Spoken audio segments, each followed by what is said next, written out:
Yeah. Very, very good morning to all of you. And such a great enthusiasm. There are so many participants who are witnessing this ISAT webinar series. First of all, let me thank Srivalsa and his team, which includes Vasant Matsagar and Sushil Gupta, Dr. Sushil Gupta and Ravi Jakka, who are all really contributing extensively to this. And it is much more than regular seminars because we can see so much popularity, and that too with a token fee towards the PM Care. I'm very happy to be witnessing this. And first of all, let me welcome Dr. Vasant Matsagar, who is going to give the ISAT webinar series lecture on earthquake engineering and technology. And actually, we started with the very, very beginning with Srivalsa's talk on earthquakes. And then I think this is the first Hello. engineering and technology series. Formally, although we started with Dr. Srivalsa's. But anyway, this is a very difficult time. I know all of you are locked down in your homes. And I wish take care of yourself, maintain social distance, and enjoy the talk. So again, at the end, I would like to give greetings from the Indian Society for Earthquake Technology to start a new webinar series on earthquake engineering. Thank you. Okay, thank you, Professor Sitaram, for your kind words. Thank you, Professor Srivalsa, for all the efforts that you have taken. With this, I would like to begin with this first webinar of ISET. The topic we have chosen for the first webinar is a general topic on earthquake engineering. Project in Rajasthan, where the rooftop slab was cast with this kind of concrete. It is Maybe, sir, you can mute all the participants, all other participants. Vasant, you should meet all the participants and then speak. In Jaipur. It's the buckskin color.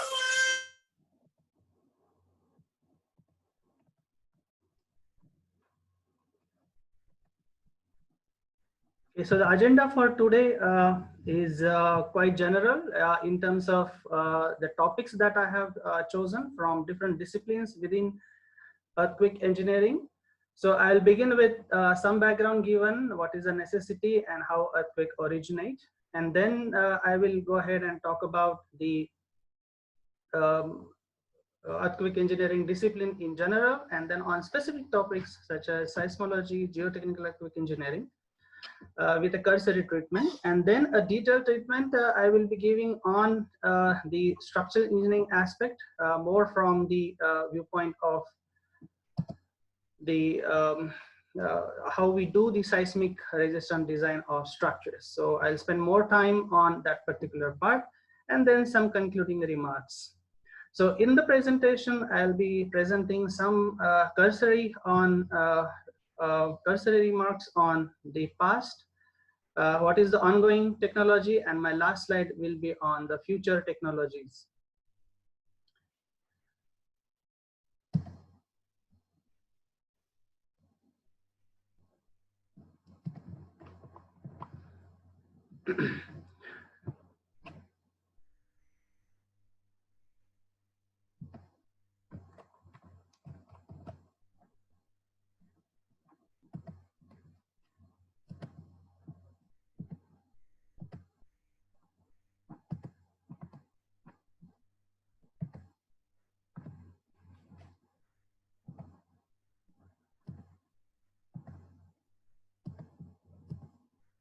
Please excuse me, there is some control somebody has taken.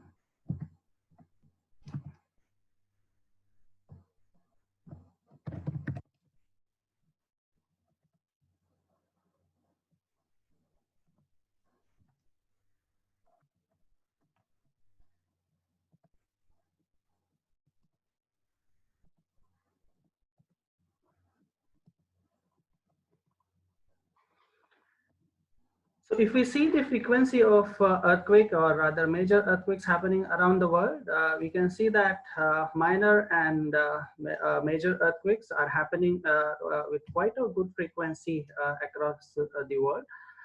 Insofar as our India is concerned, typically the northern part of India is severely affected because of the earthquakes, and thereby the civil infrastructure is something that we need to design against earthquakes. What we see is typically on Richter scale about 5 to 6 magnitude earthquakes happen almost daily somewhere or the other.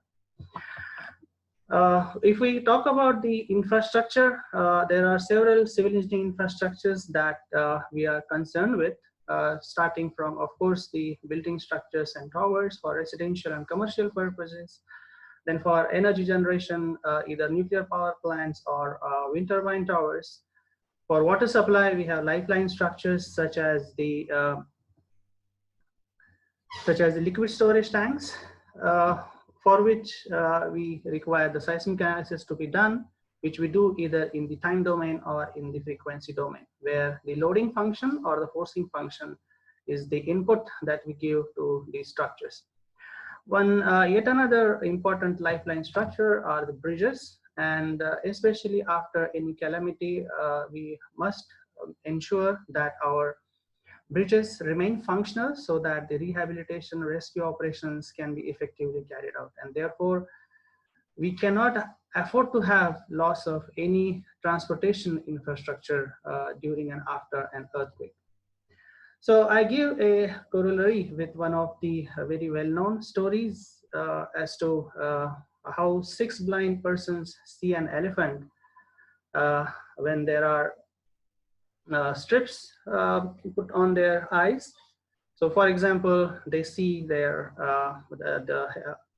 the ears of the elephant, and one of the blinds feels that it's a fan.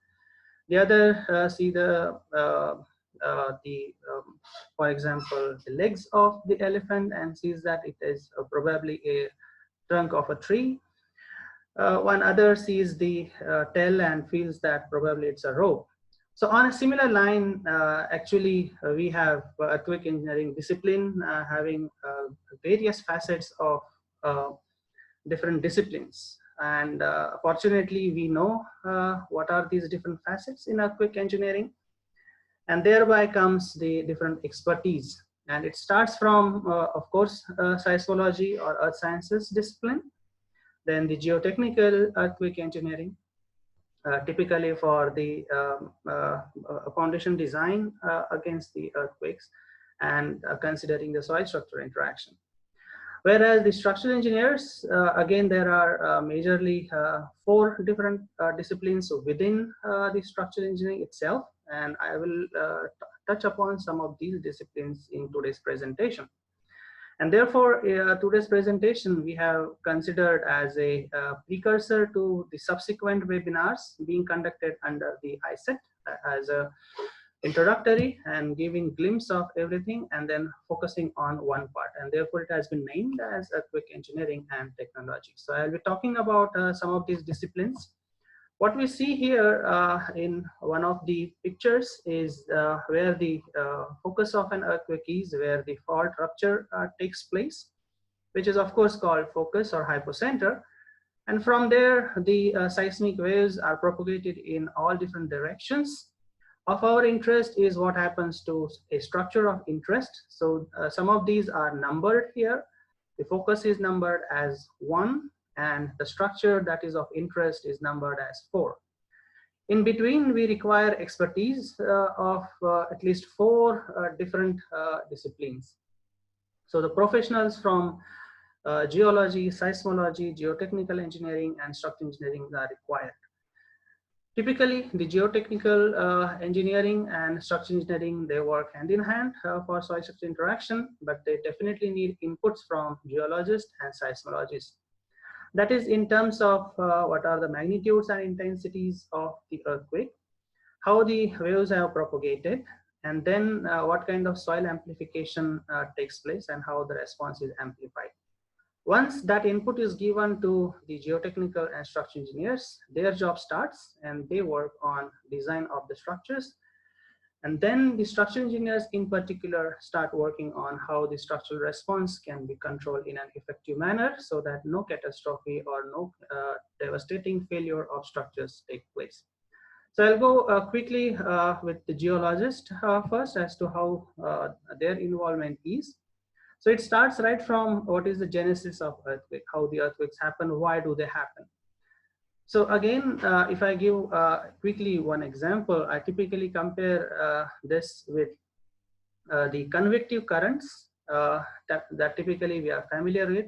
If we are making tea at our homes, then we see that from the bottom of the pot towards the top, there is a current that flows, and that is because of the different heat within the liquid, within the water. So the water beneath is hot and it goes up, and colder comes down and it becomes hotter. So there is a convective current. More or less in a similar manner, within the earth, there are different temperature zones. As we understand, the innermost zone is with very high temperature, whereas the surface is colder. Now, because of this, there are currents developed, and there are different kinds of phenomenon that takes place. So for example, if earthquake happens at one place, and we will in a short while see as to what is meaning by happening of an earthquake. Some of these primary, secondary waves are transmitted from the origin, from the focus, or from the epicenter towards the different parts of the earth, depending on how far it is. Now, because of the cooling down of the earth crust, there are shrinkage takes place, and the tectonic plates are formed. And because of the convective currents within the molten or semi-molten lava underneath, they keep on moving. And because of that movement, in particular across the plate boundaries, there are some earthquakes take place. If I concentrate more on the this particular part of Indian plate versus the Eurasian plate, we will find that the Indian plate is moving continuously towards the Eurasian plate. Again, this is because of the convective currents that are happening.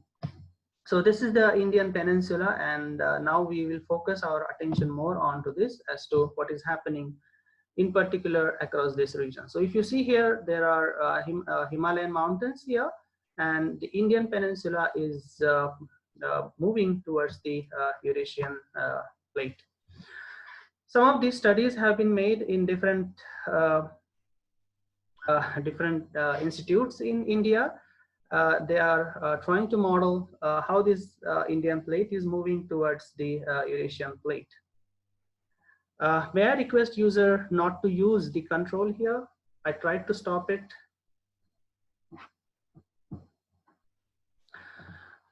So some of these simulations are based on finite element analysis. The entire plate has been modeled, and then some boundary conditions are applied.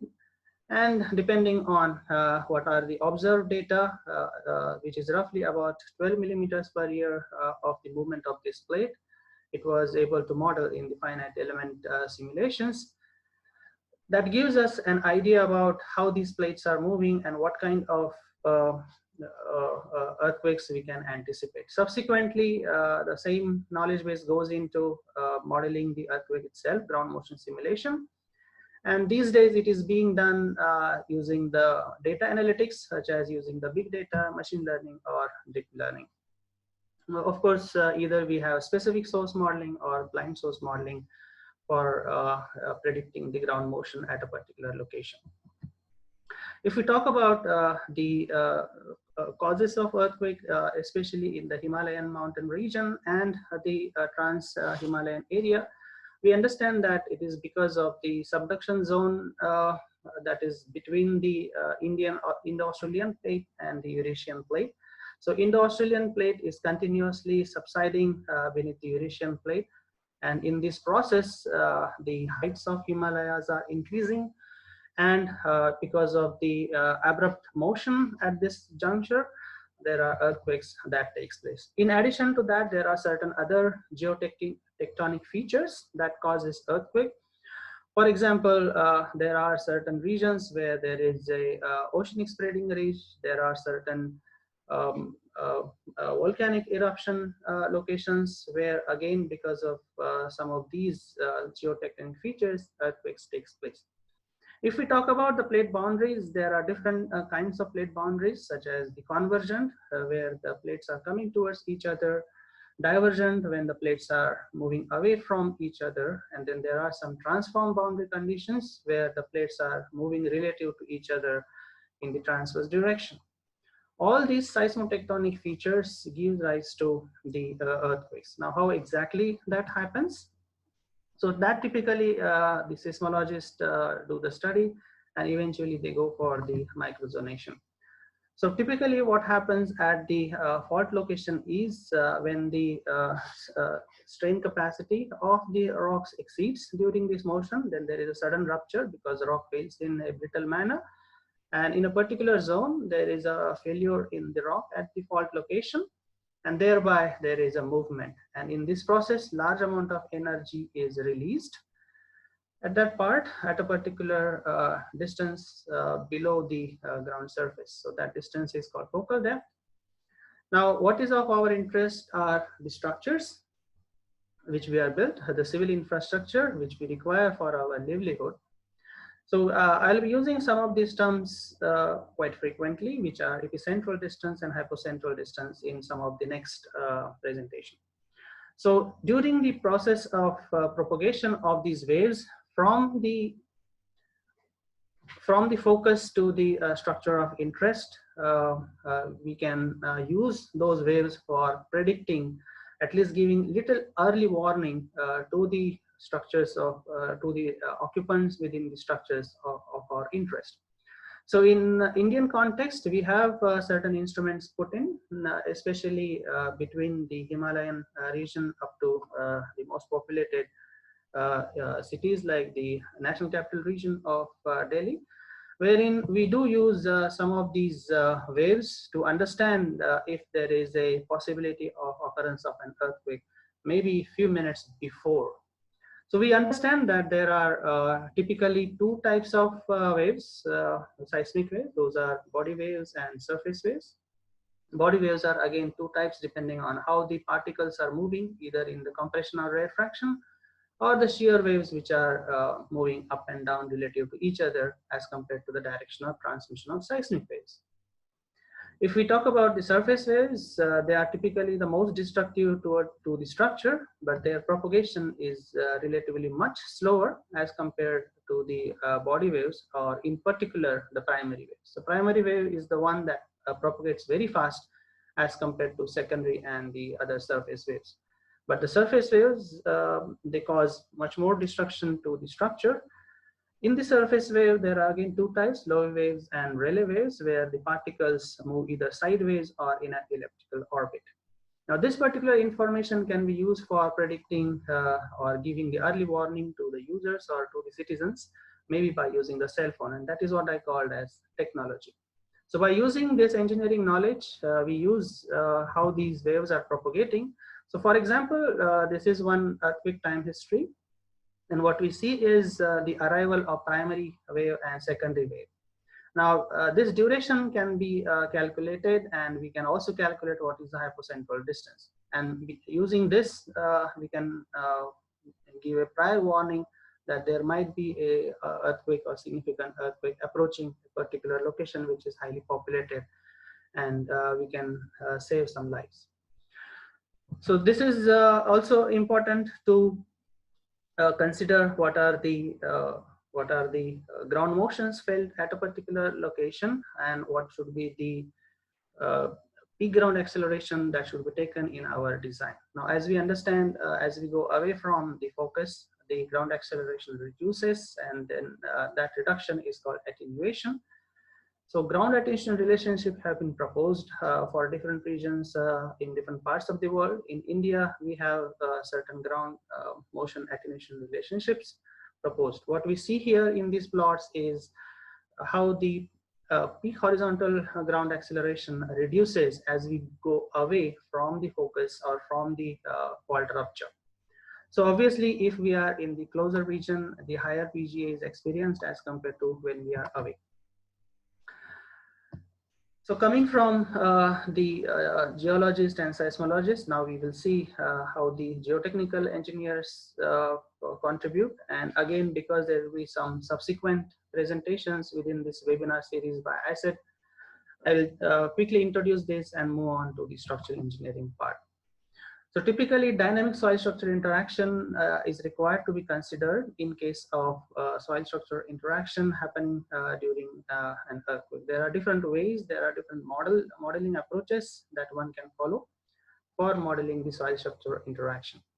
In a simplistic two-dimensional modeling, what we see is there are, let us say, some deep foundations with some piles. Those can be modeled by using either spring dashpot models with assumed mass, spring coefficients, and dashpot coefficients depending on what kind of soil or what kind of rock is there underneath. These are very, very simple models that can be used in a day-to-day used software such as SAP or ETABS, or even for that matter, the stat analysis.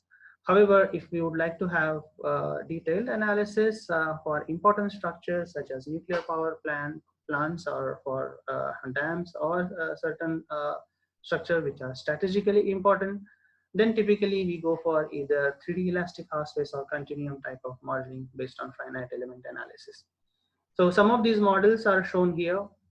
Again, if we are more interested in how the foundation is responding to the earthquake waves, there are certain mathematical models proposed by geotechnical engineers that take into account all the phenomena taking place within the soil mass by modeling individual solid particles of the soil and what is the interaction between them depending on whether it is a friction interaction or there is a elastoplastic interaction between them. Obviously, the saturated soil has its response different than the unsaturated soil. So depending on what is the moisture content and air content, there are certain models proposed which can be used. However, again, in most general cases in day-to-day structural designs, these spring dashpot models are popularly used when the soil structure interaction is to be accounted for.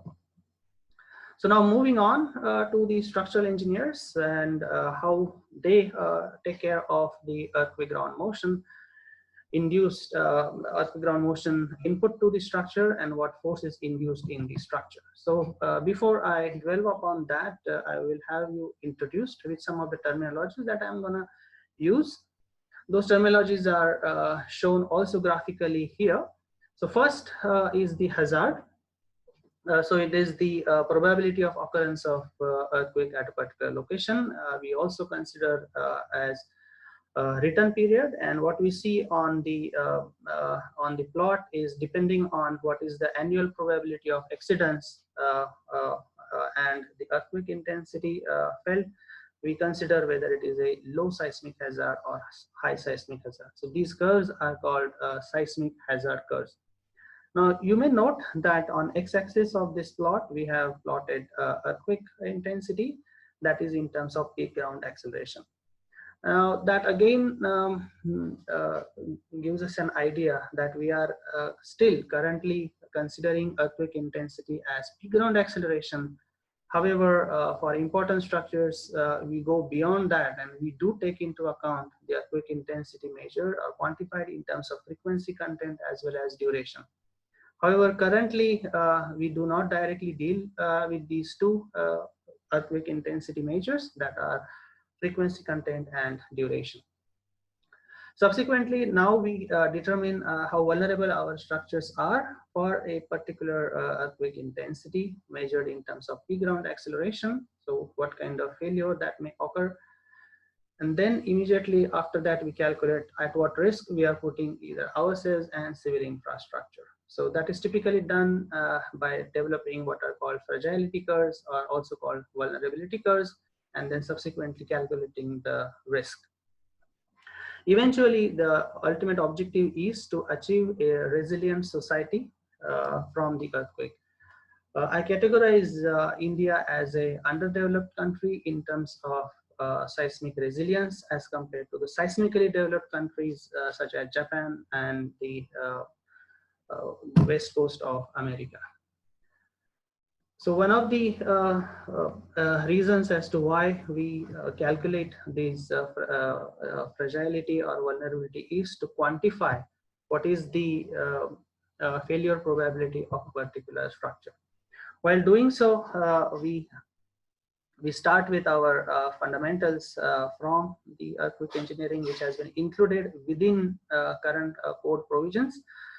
So currently, the code only takes into account the spectrum, and when I say spectrum, we start with the actual response spectra in terms of analysis of a single degree of freedom system linear, and I emphasize on this particular part that it is linear.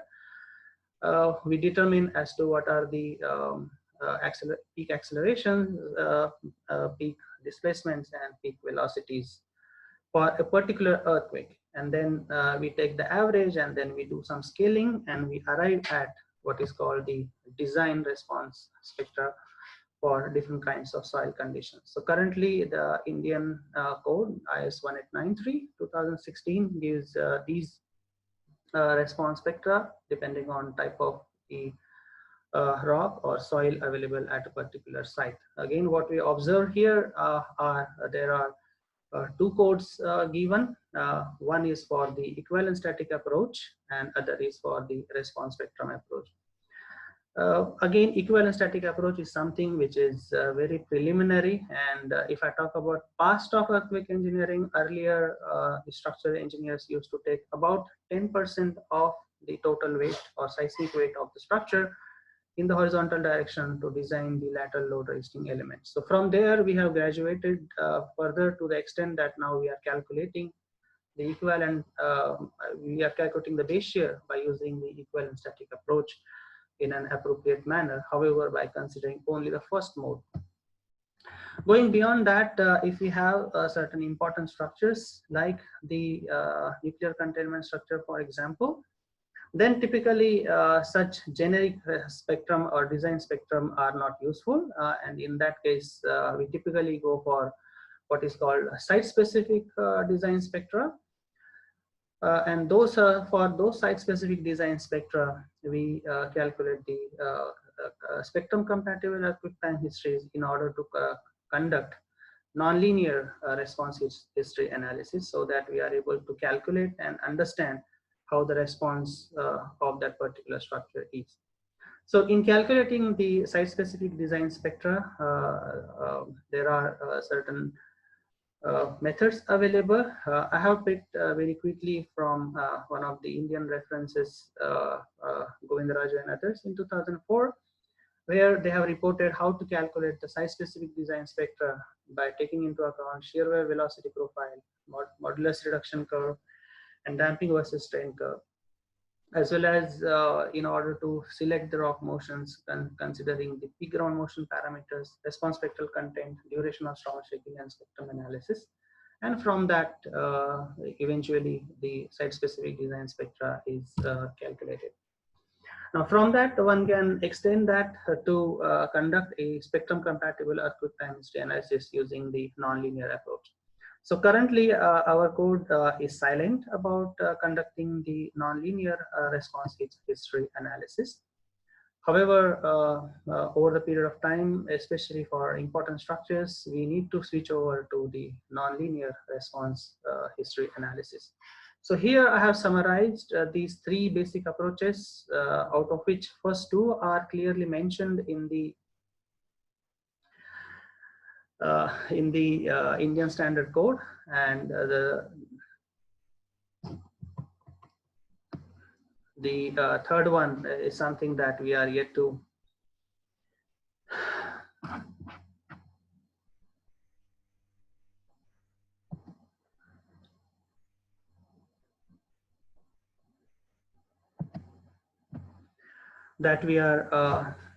yet to fully follow.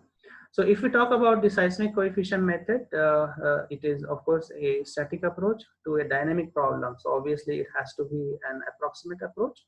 It considers only the first mode of vibration based on some estimated time period, depending on whether there is infill or there is no infill in a structure. Obviously, because it is based on the first mode, higher modes are not considered in the response. So it is, of course, a conservative, but it is quite an approximate approach. Conventionally, we have been following this approach. A better approach as compared to that is the response spectrum analysis. Nevertheless, it is also not suitable so much for the nonlinear structure, though it is quite good for classically damped structure.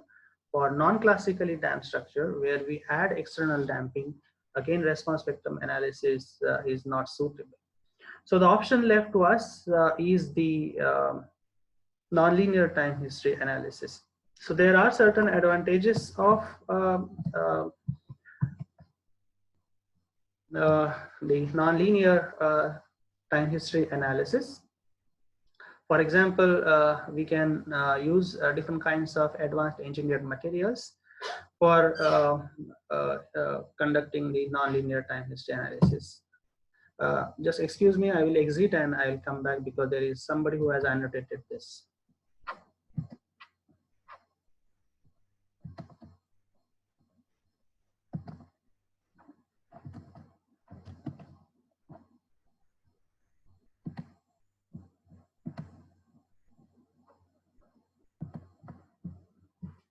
Okay.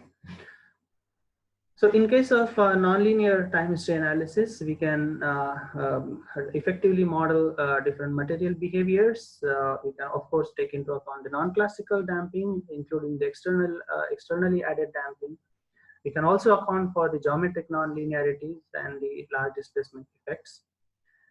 We can also conduct the bonding type of analysis when there is some gaps or openings, and contact behavior also can be modeled, and we can account for the spatial and temporal distribution of inelasticity within the structure. What you see here in the second figure, figure B, a nonlinear structure where either stiffness could be nonlinear or damping can be nonlinear, and that nonlinearity can be accounted for by conducting the nonlinear time history analysis. Again, for important structure, we can use this modeling along with the spectrum compatible time history and solve a particular problem using either Newmark's integration methods, test-based analysis, and subsequently maybe using the finite element approach. Of course, here the equations become nonlinear, and we need to have a sound numerical approach used in conducting the nonlinear response history analysis. Some of the software, they do allow us conducting these nonlinear response history analysis, such as SAP, ETAPS. There are provisions available to conduct the nonlinear time history analysis. Eventually, our code will graduate. It will recommend also give recommendations on how to conduct the nonlinear response history analysis. Moving on from there, the new philosophy being followed directly by the seismically advanced countries that I talked about, and we are yet to fully incorporate the performance-based seismic analysis in our Indian standard code.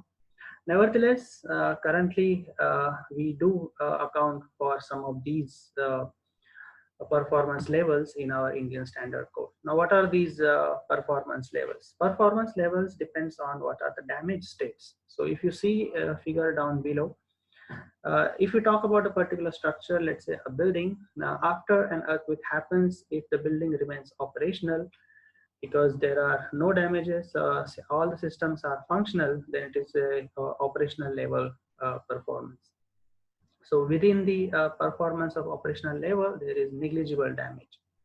If you see a more severe earthquake than the operational level, then there is some minor damage. However, that minor damage is serviceable, but structure can be immediately occupied to be used. And that is the immediate occupancy category of the performance-based seismic design.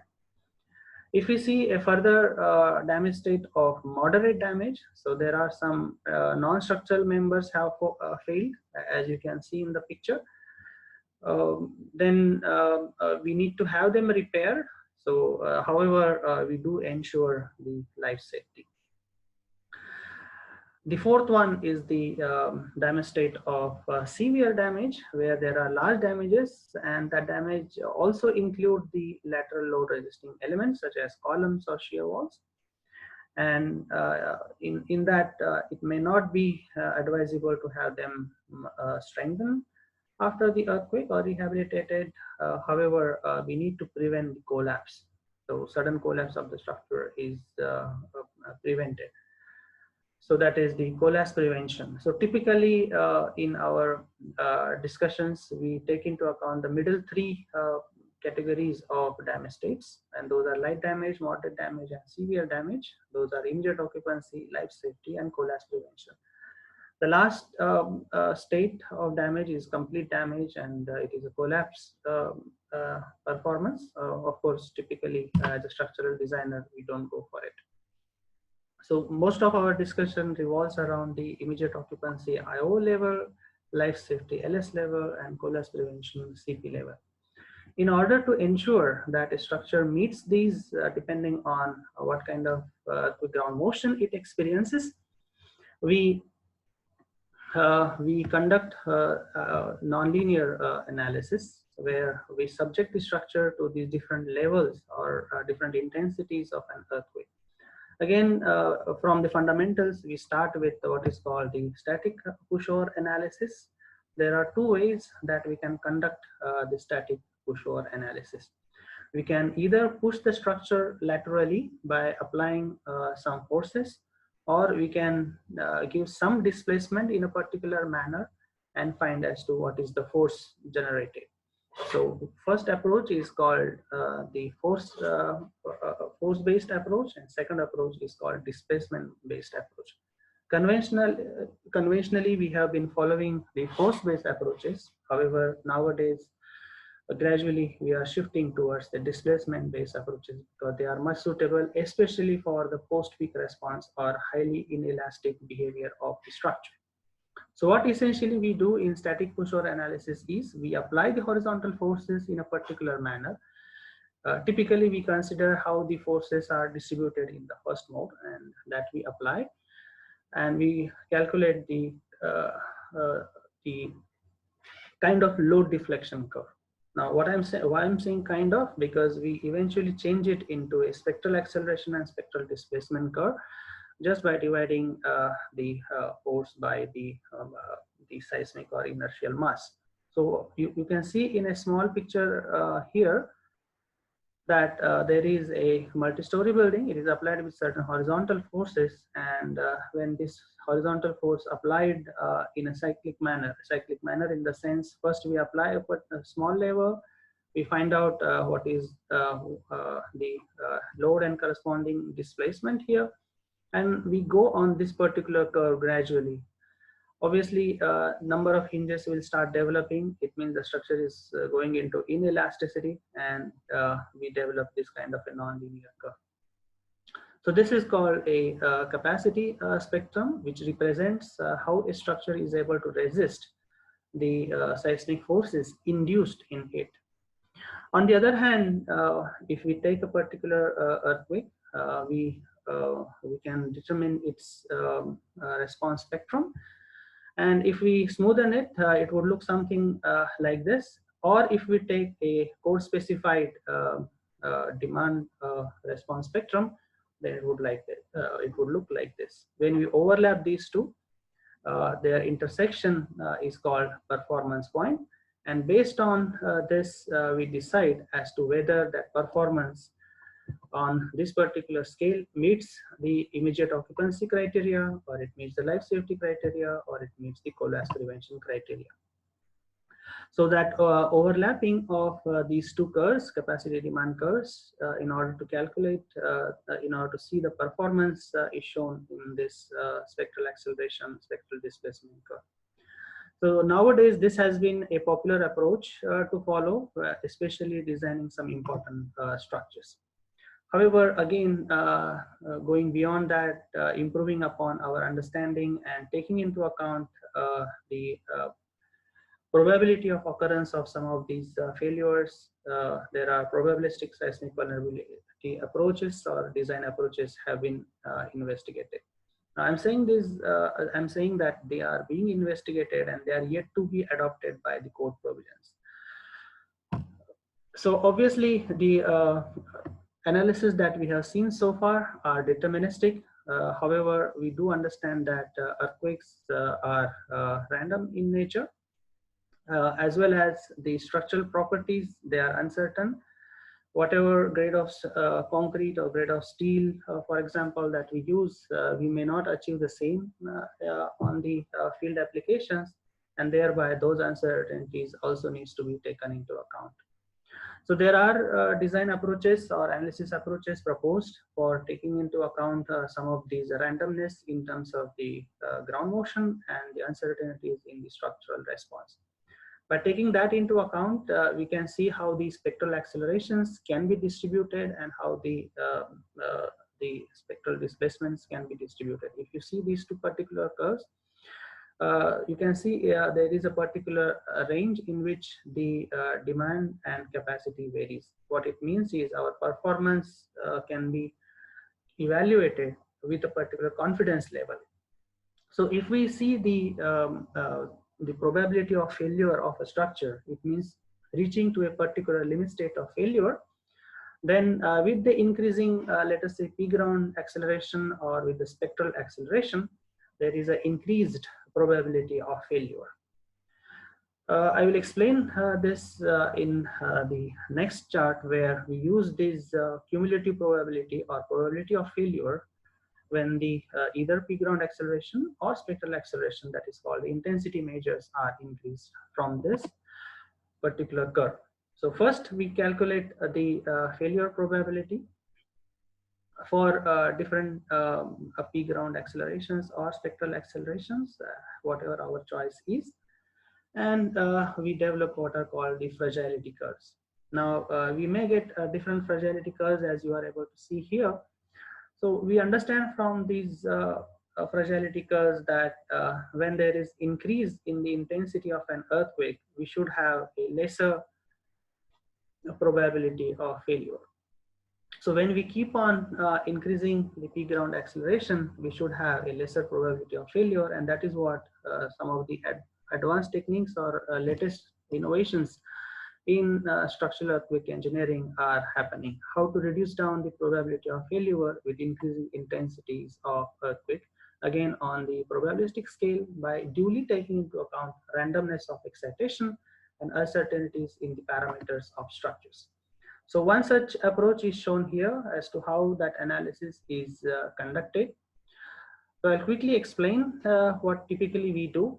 So if you see this particular box here, where it is mentioned as the dynamic analysis, so that is particular part where right now we are all at. So we conduct the analysis of some single degree of freedom system or multi-degree of freedom system for either one direction, single direction earthquake excitation, or multi-direction earthquake excitation.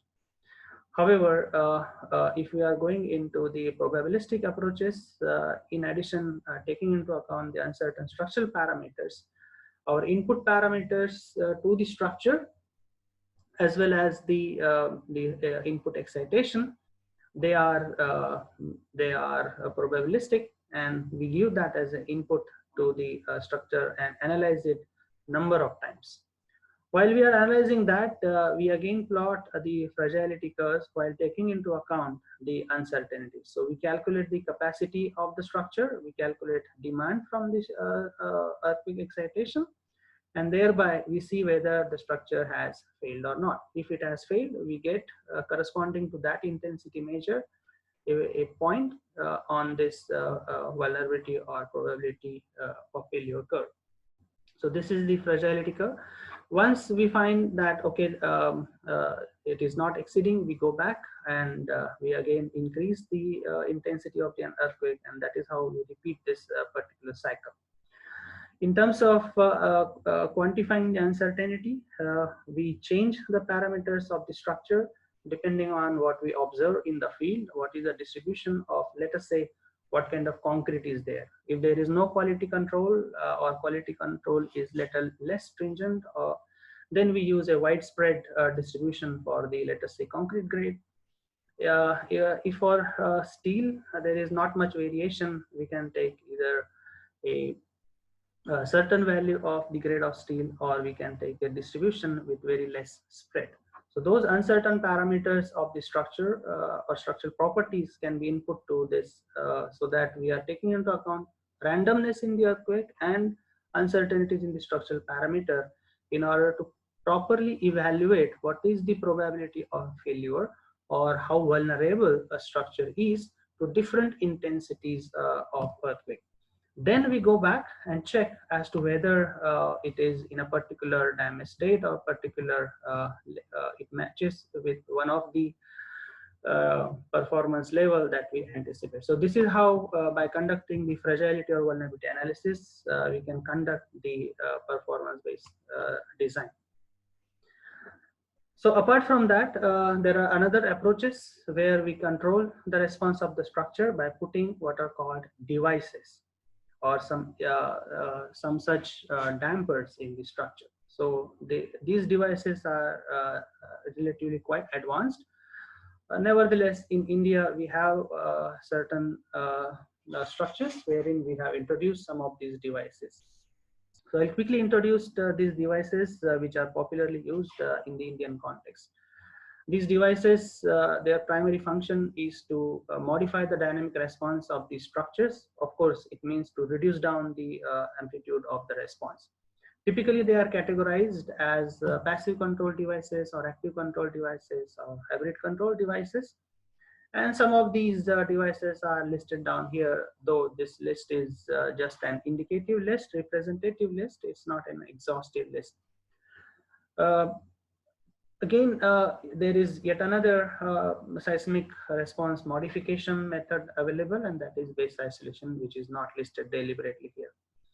Before I dwell upon some of these control devices used popularly across the world and to some extent in India, I would like to give example of Japan, where these devices are very popularly used. Obviously, that is why Japan is called seismically developed country. So they have more than 2,000 buildings which are base isolated.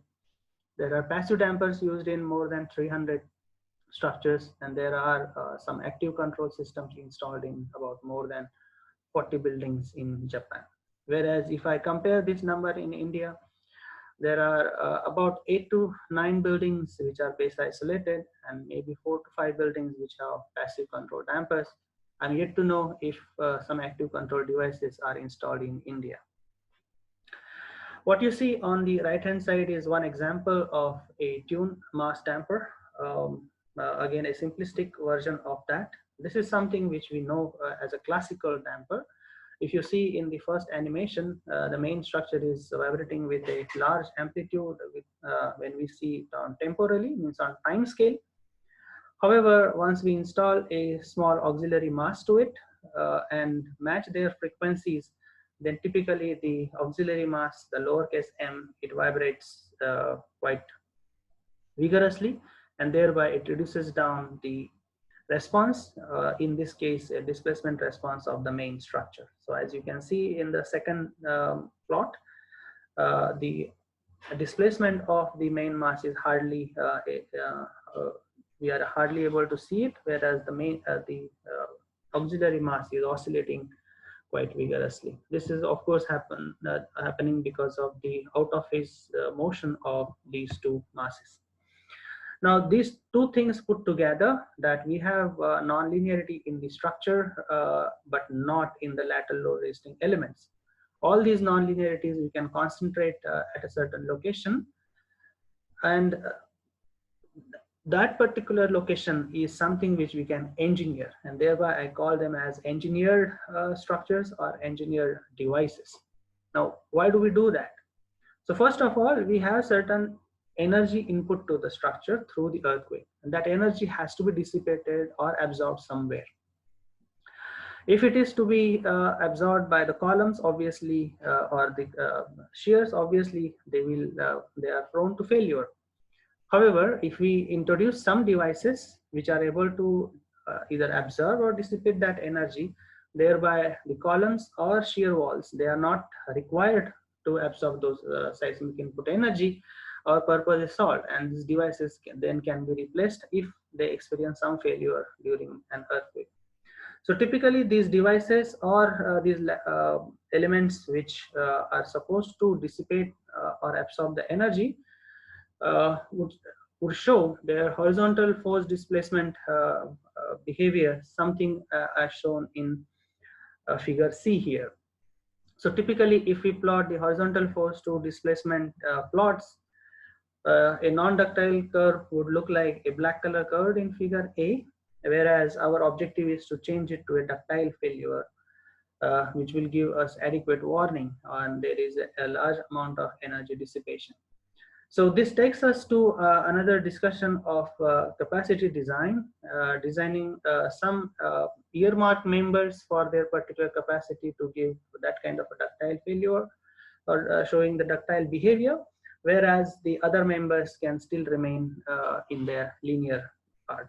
However, because in India as of now we have not adopted completely the capacity-based design, I have restricted my discussion only to the hysteresis loop shown by some of these devices. So typically we opt to go for the good energy dissipation capacity in the devices as compared to the conventional materials and structures. So typically a curve which is stable, which is a bulky curve, is something that we would like to use. So if we see some of these devices which are used in seismic response control, they show very nice and stable hysteresis loop. So what we see here are the elastic, perfectly plastic model for a particular type of a device, let's say a friction pendulum system, for example. Then there are certain other devices like elastoplastic hardening type of models, or there are friction-based models. So some of these devices use these models and they dissipate the input seismic energy within themselves. So these devices are shown here. What we see in the first figure in the top are the fluid viscous dampers, in which there is a fluid contained in a cylinder, and there is a piston that moves when there is a relative displacement between the two ends of this damper. This you can of course compare with the shock absorbers used in the vehicles. So in India, to best of my information, Apollo Hospital has used some fluid viscous dampers, and they are still less popular as compared to the seismically developed countries. There is another type of damper, which is the viscoelastic damper, where in addition to the damping in viscosity, it also provides some elastic force. There are friction type of dampers. Again, they are quite popular in seismically prone countries such as Canada and America. In India, there are few structures where some of these friction type of devices have been used. Out of that, again, Sumitomo damper is one of the commonly adopted friction damper. Apart from that, some of the Indian institutes, they are developing some innovative types of dampers. These are some of the new dampers which have been introduced. However, as of now, their application in the industry is yet to see. So there will be a separate presentation in the ISET webinar series, particularly on some of these devices where their detailed functioning, etc., will be explained in a more comprehensive manner. The next control approach, the response modification approach, which is relatively much popular than the use of the dampers, is the seismic base isolation. I'm sure most of you are familiar with this. So base isolation, it works on the principle of making the structure flexible. And I typically compare with the trees. Trees typically do not fall or they do not fail during the earthquakes because they are flexible. If we are able to make our structure flexible, it means if we are able to elongate their time periods, then we might be able to safeguard our structures during earthquakes. So that flexibility is introduced by some of these types of bearing systems. There are several types of bearings available in the market, and some of them are very popularly used, like the laminated rubber bearings or lead core rubber bearings. So I'll show you some of these bearings and how we are using them in India as well. So base isolation works on the principle of period shifting that I have said, and we isolate the superstructure from the shaking ground and dissipate the amount, the seismic energy at the isolator level. Now during this process, if the isolator gets damaged, it is very easy to replace these isolators after the earthquake is over. And here now the superstructure can be kept within the linear part. It means no damage, or in other words, whenever we are using one such advanced engineering technology, we need not to go for any other performance level than immediate occupancy or performance level, which is not causing any disruption in the activities even after a major earthquake. So some of these devices would look like this: laminated rubber bearing. Nowadays, these are quite readily available in India as well. Their mathematical modeling is done by using a simple spring and dashpot model, and their hysteresis curve looks quite nice. And of course, we understand that the amount of energy dissipated by the laminated rubber bearing is the area enclosed within this force deformation curve. There is another system by incorporating a lead core inside it, and that is called a lead core rubber bearing. Again, another popular bearing used across the world, including India, where there is a lead core. Lead core gives some initial stiffness to the structure so that during the ambient winds, the structure doesn't oscillate much and it dissipates energy. And it recrystallizes so that for the subsequent earthquake, it is again available. We need not to replace the bearing after every earthquake. Apart from that, there are certain other isolation systems categorized in the sliding isolation systems. So there is a pure friction system. Typically, this is used in parallel, in addition to the two isolation systems that I have shown earlier, the laminated rubber bearing and lead core rubber bearing, in order to save on the cost part of the structure, because typically the LRBs, they are costly, whereas the pure friction systems are not as costly. One of the most popular device used for structural response control in the United States, especially for the bridges, is the friction pendulum system. So it works on the principle of pendulum, where structure oscillates with a particular time period and it returns to its original position after the earthquake is over. During the oscillation, there is energy dissipation in friction, and we can design the isolation system in terms of its curvature so that time period can be maintained and the friction. There are certain other systems which are not as popular, like the resilient friction-based isolator and the electricide difference system. Typically, this system is more popular in France for nuclear containment structures. Those were the passive control devices. Now in India, we are also investigating on the semi-active type of control devices, like the magnetoreological damper. So you are seeing here a picture that we are investigating on the magnetoreological damper to modify the structural response. So its modeling is done, and then we compare our results with the simulation results with the experimental results through the laboratory level test, and then subsequently our interest is to take this technology to the field, to the construction industry, as we have taken it for the other devices. So what you see here is a particular structure which is under construction in Delhi. It is a base isolated structure where we are using the double curvature system. What you observe here is the level of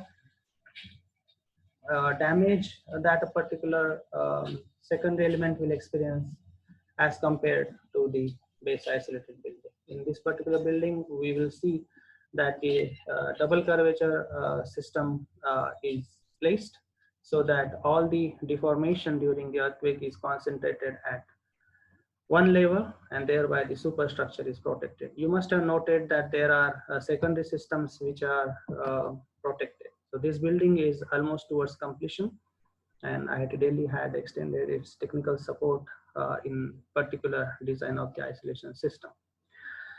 Moving on, in order to understand how these systems are performing, some of us, we are involved in monitoring the health of the structures. This is one building, demo building, which is base isolated, constructed in IIT Guwahati with funding from Bhabha Atomic Research Center. So we have installed a health monitoring system to see as to how these structures are performing, as well as how the contents within the structure are performing. So this is a algorithm that we are following for real-time health monitoring of these structural systems.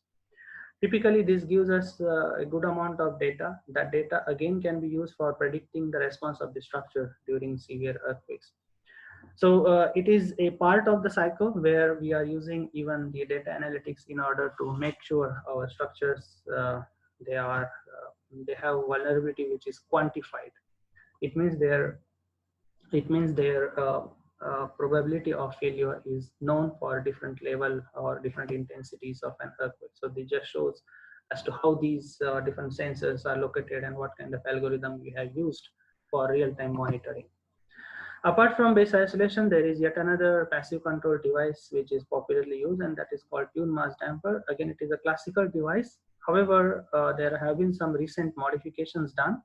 First, it is in terms of the spatial distribution. So they are called distributed multiple tune mass dampers as compared to the earlier single tune mass damper. Typically, these dampers are used for mid-rise to high-rise structures. They are more popular for wind response control, though for earthquake response control as well, they are quite beneficial. Again, in the bridges, they are also used in addition to the earthquake response control for the live load response control, and for tall structures like RC chimney. These different tune mass dampers can be used.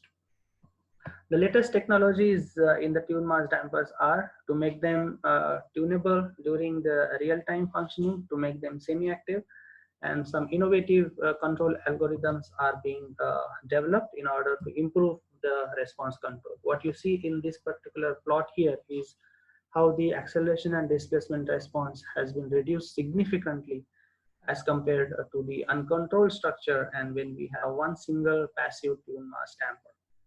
So these are some of the ongoing investigations, and subsequently these devices will be further improved in terms of their mechanical performance by changing the way the energy is dissipating and the way the inertial forces are being added.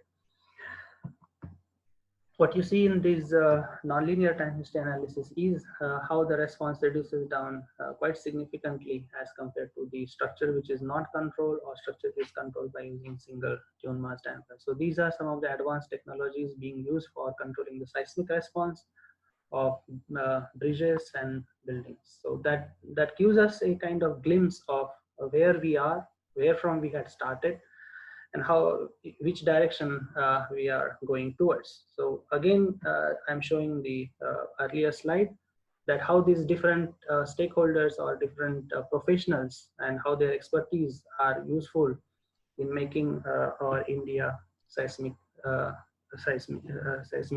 resilient. And throwing back this, again, giving an idea as to why this particular webinar has been named as Earthquake Engineering and Technology, because there are different stakeholders involved, there are different expertise involved who are contributing towards the single goal of making India seismically resilient, and they are all working under the gamut of earthquake engineering and technology.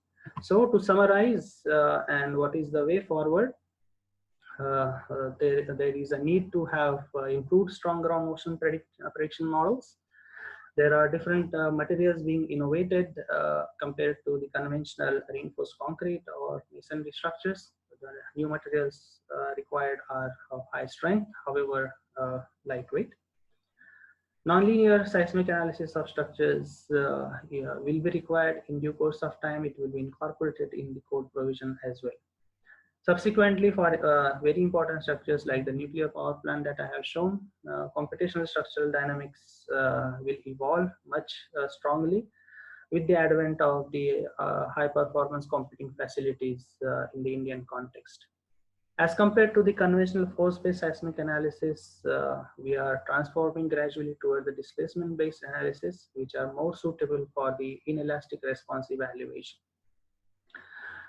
In terms of quantifying the performance of the structure, even within the inelastic range, there are certain approaches which are being investigated, and that is the development toward the performance-based earthquake engineering.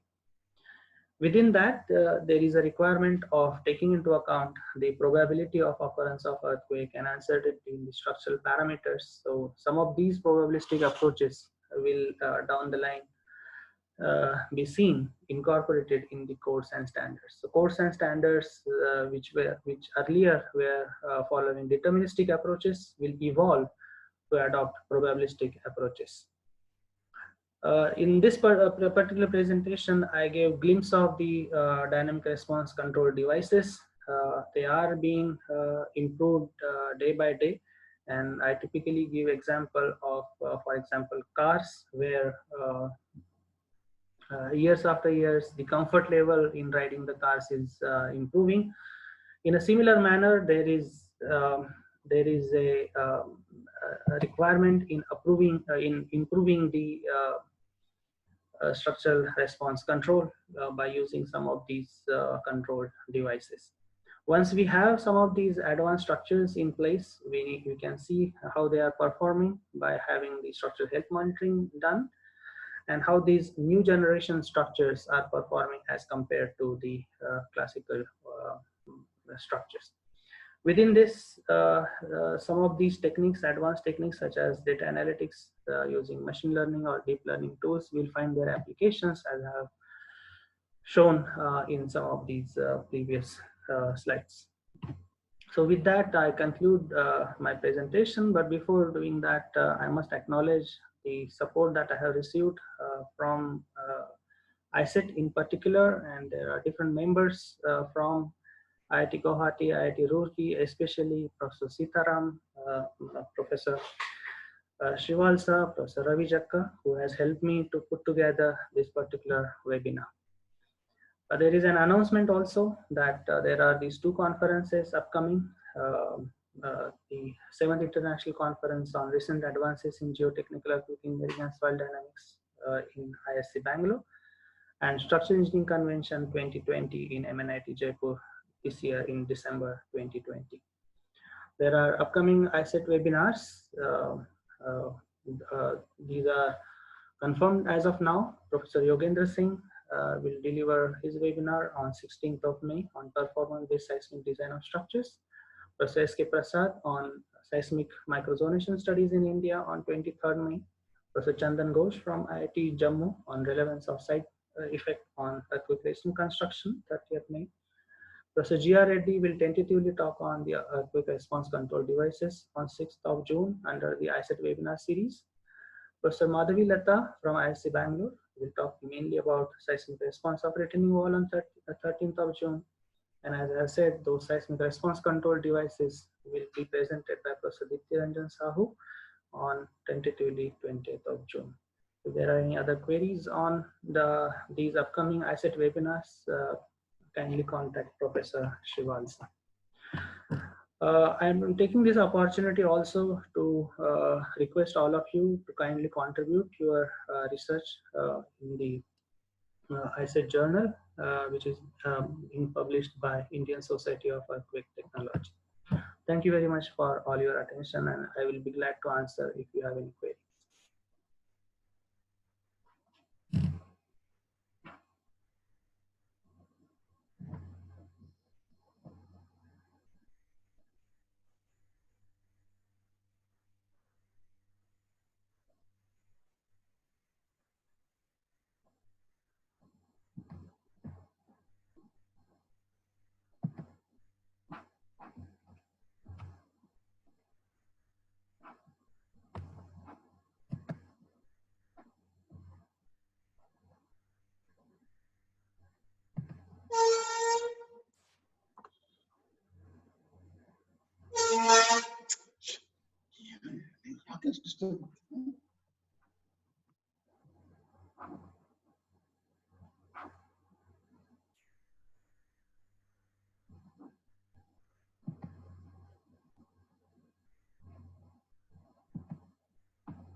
Yeah, thank you, Professor Madsagar. Am I audible?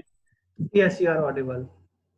Yeah. So, on behalf of ISET, I sincerely thank Professor Madsagar for the very informative talk.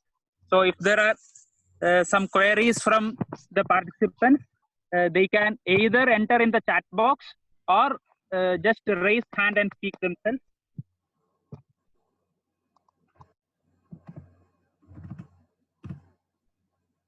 So there is a question from Rishi Chauhan from JD Polytechnic Nagpur. His first question is that there are different seismic wavelengths in different areas in granite. It's about 5,000 meter per second. Should be overcome with the passive damper and with any use of geomaterial which provides flexibility to resist seismic load. So this is the question from Rishi Chauhan. Professor Madsagar, did you get the question? Yes, question is clear to me. Essentially, we see at a particular site what kind of seismic input or seismic waves are experienced. Depending on from which medium it is propagating, we determine what is received to the structure. For that excitation, whatever excitation is received, we determine what are the forces developed in the structure, and for that forces or for that response, propose some control device. So having said this, whichever site through which whichever media through which the seismic waves are propagating, we are able to control. So there is as such no correlation between these two. So there might be some amplification happening because of the soil in between the way of propagation. Typically, in the analysis of control devices, these primary wave, secondary wave, or the seismic waves, they eventually what comes in the analysis is the earthquake ground motion or the time history of, let us say, acceleration or the displacement of the ground. Well, there is a question from Ravi Maske from Solapur. What is the difference between active control and passive control of vibration? Yeah, so in a simple manner, the passive control devices work by virtue of their own properties, which do not change during the real time, during when the earthquake happens. Whereas in the semi-active control or in active control, we change them in the real time. So in one of the slides that I have shown, this particular device was shown. So I quickly go to that particular device where the active control is done. It means the property of the structure is changed during the real earthquake. So what you see here is, let us say, damping of the structure here and of the control. That control is changed by understanding what is the input coming from the floor acceleration, as well as what is the earthquake ground excitation measured from this. And in real time, we change damping. Now, again, it is not necessary only damping can be changed in real time. We can change different properties of the controller. And such a controller which changes its property during real time with some algorithm like this. So those devices are called active or semi-active devices.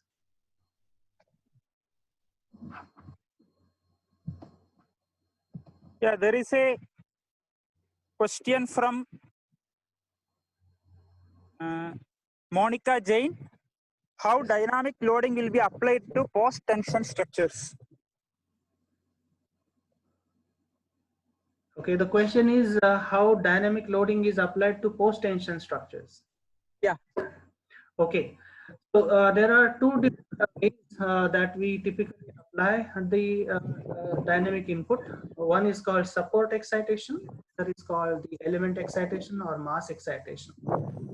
Whether it is a post-tension or not post-tension structure, it doesn't matter in terms of how we are inputting these earthquake excitation, or that for that matter any dynamic excitation in terms of base excitation or support excitation or mass excitation.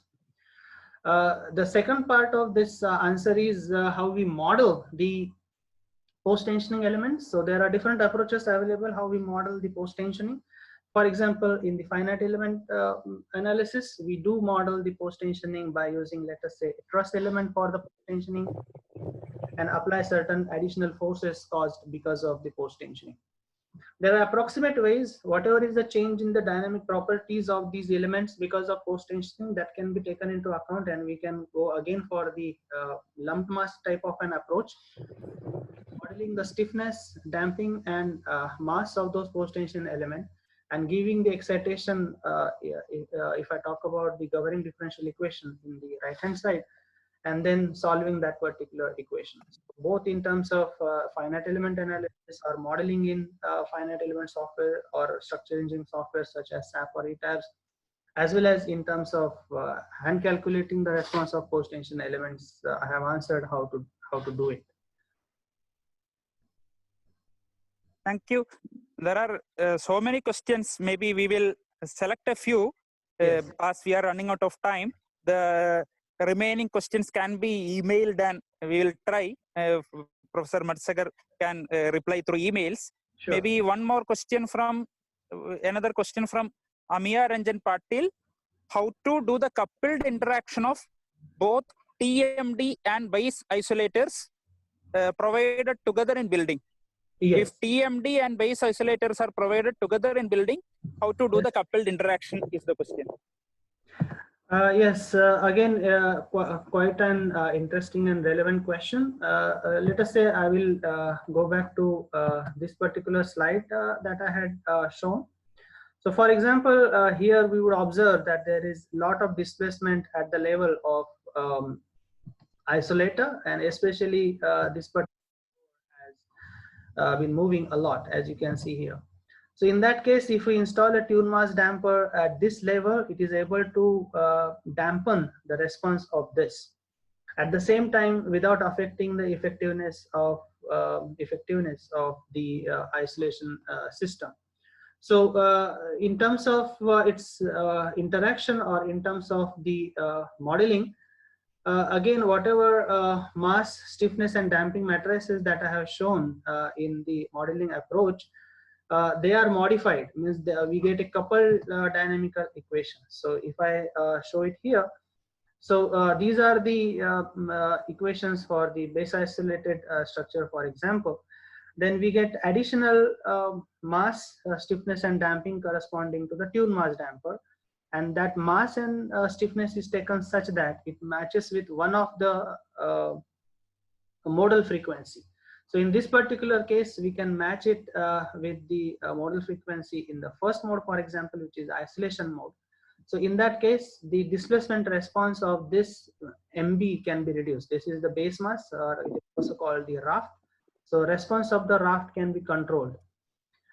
Again, we need to have it optimized. So typically, whenever we talk about such kind of hybrid control, we do the optimization for the parameters of both the isolator as well as the tune mass damper.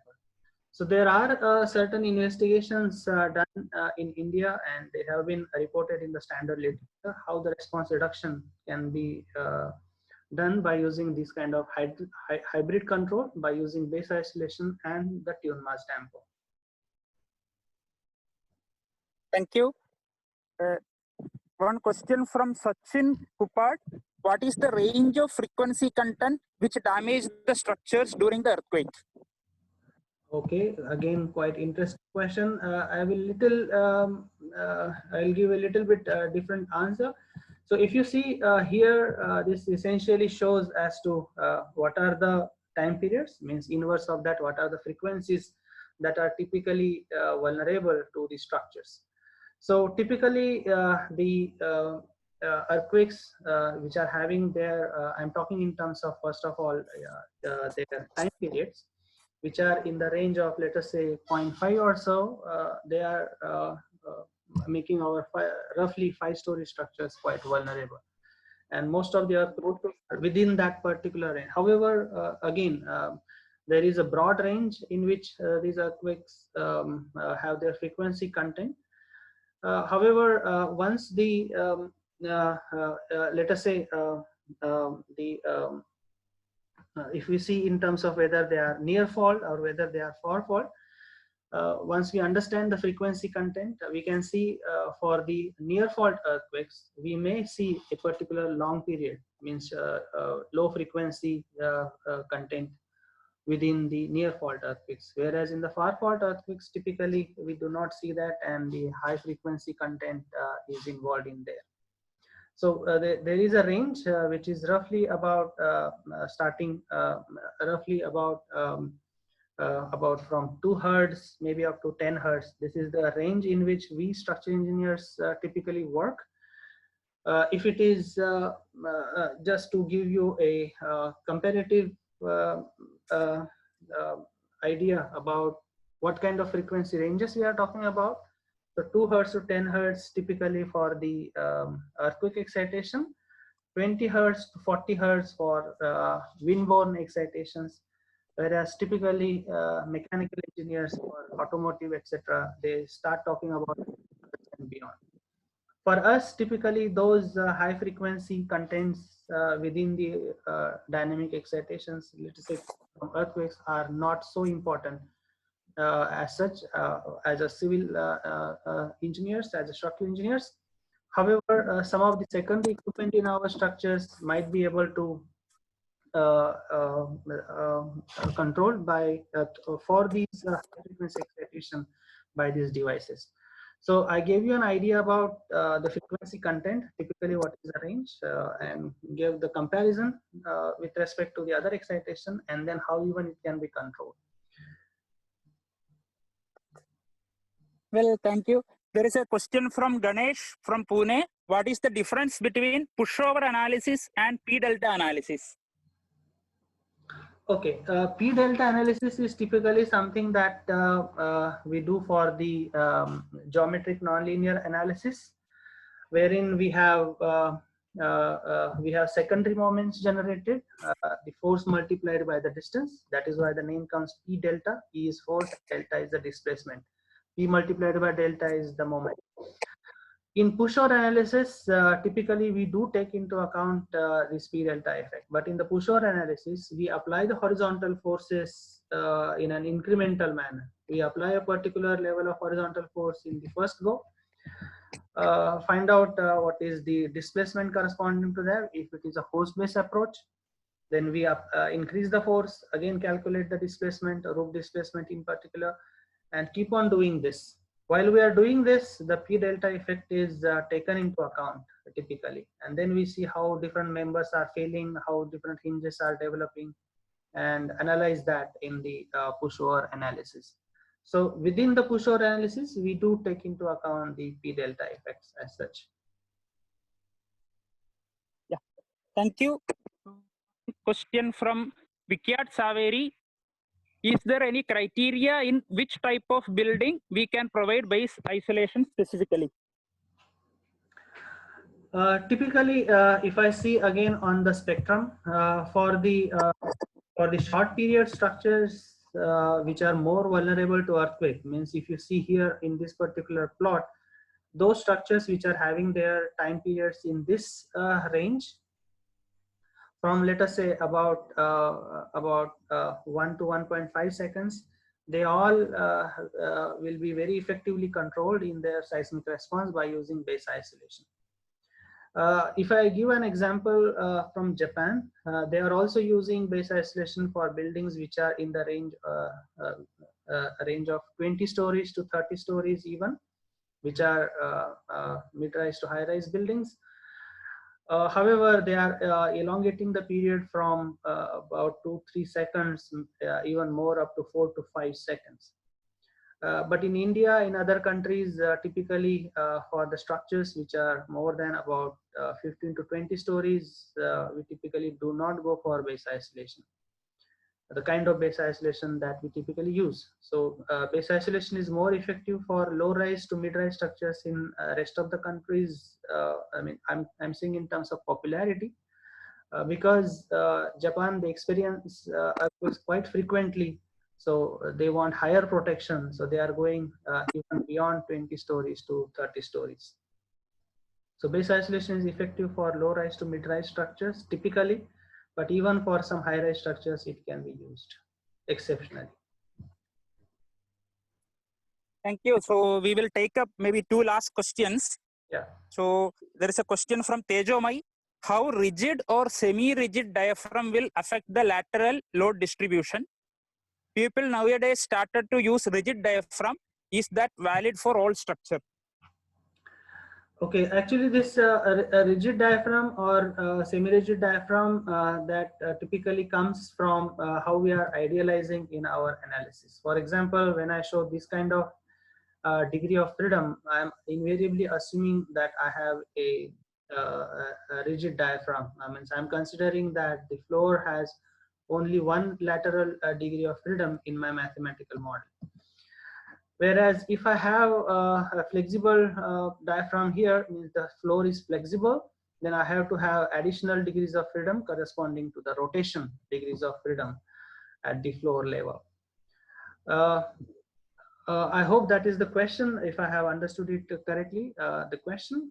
I'll go a little bit further, that typically when you have long span structure, we do not do this kind of rigid diaphragm idealization. For example, in the malls or in the auditoriums, we typically have a free space, means column free space. Thereby these slabs, in a simple words, becomes quite long span. And in those cases, we cannot ignore the flexibility of the floor. So rigid diaphragm assumption has to be taken out, and we have to take into account the flexibility in our model. So that would simply change this displacement vector. We will have additional displacement, means additional rotations corresponding to the floor rotations in our analysis. So shouldn't change much. However, if it is a short span regular structures like houses, apartment buildings, then we need not to worry about the flexibility of the diaphragm. Rigid diaphragm assumption holds very good.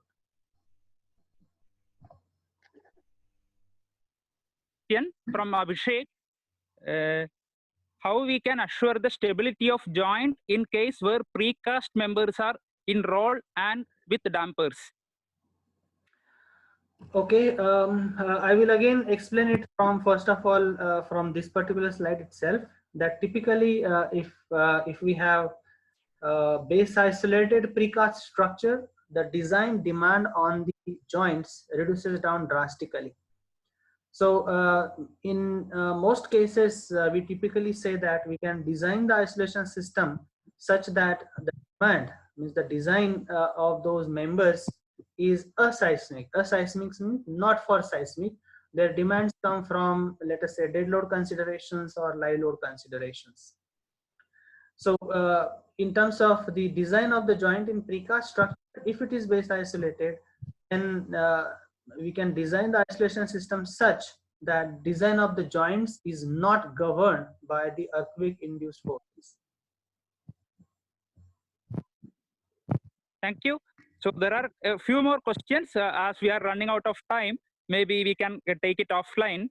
And if there is any concluding remarks from Professor Matsagar, please, then maybe Dr. Jekka can say a few words as Secretary of the ISET. Thank you, everyone.